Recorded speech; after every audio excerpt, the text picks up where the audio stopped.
Inna lillahi wa inna ilaihi raji'un. Nyakja Tengku Putro Safiatuddin Cahya Nur Alam binti Tuanku Raja Ibrahim, cucu dari Sultan Aceh terakhir yaitu Sultan Alaiddin Muhammad Daud Shah, meninggal dunia di Mataram, Nusa Tenggara Barat, Rabu 6 Juni 2018 pagi. Jenazah tiba di Banda Aceh dengan penerbangan Garuda Indonesia pukul 10 malam. Almarhumah selanjutnya disalatkan terlebih dahulu di Masjid Raya Baitur Rahman, Banda Aceh, sebelum kemudian disalatkan untuk kedua kalinya di pendopo Gubernur Aceh.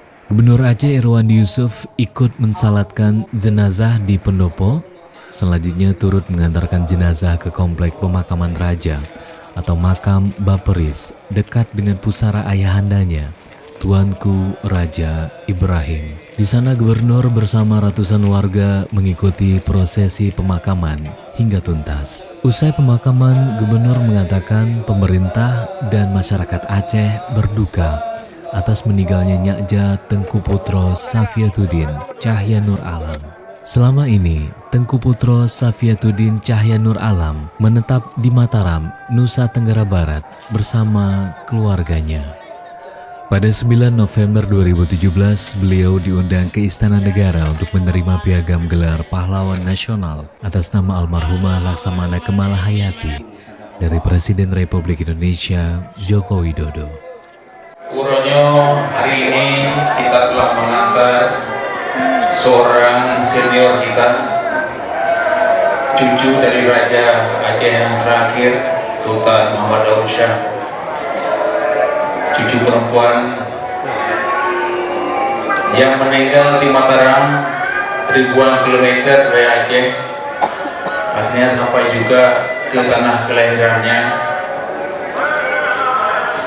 di mana malam ini kita mengantarkan beliau kembali ke hadapan Allah Subhanahu wa Ta'ala.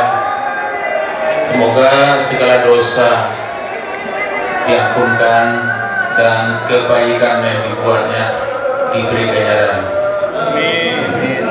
Dan hari ini saya selaku pimpinan Aceh dengan resmi melepas kepergian Tuanku Sultanah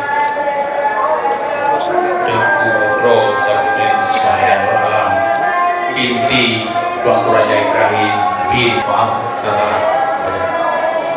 Dan mari kita berdoa agar beliau senantiasa mendapat rahmat dan ridhonya dari Allah Subhanahu.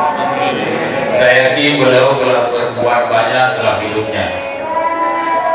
Beliau adalah yang beruntung dapat hidup lebih lama dari kita. Kita ini belum tahu kapan meninggal, bisa besok, bisa lusa, ataupun juga bisa mencapai umur yang sama dengan beliau yang telah berbuat. Mudah-mudahan berapapun umur kita selalu dalam berkat Tuhan, berkat Allah, supaya umur kita tidak sia-sia. Dan bersamaan dengan bulan Ramadan ini, saya mengajak kita semua agar menggunakan momen Ramadan bersama-sama kita mensucikan diri, dan ketika Idul Fitri menjelang nanti kita sudah berada dalam keadaan bersih. Mari kita meluruskan niat, membersihkan pikiran, terutama membersihkan hati. Nah, hanya ini yang dapat saya sampaikan. Mudah-mudahan beliau yang berpulang ke rahmatullah di bulan suci Ramadan pula mendapat rahmat yang plus, kematian yang berkah yang karena terjadi di bulan Ramadan. Akhir kalam, lebih dan kurang saya mohon maaf kepada yang hadir. Billahi taufiq wal hidayah. Wassalamualaikum warahmatullahi wabarakatuh. Waalaikumsalam.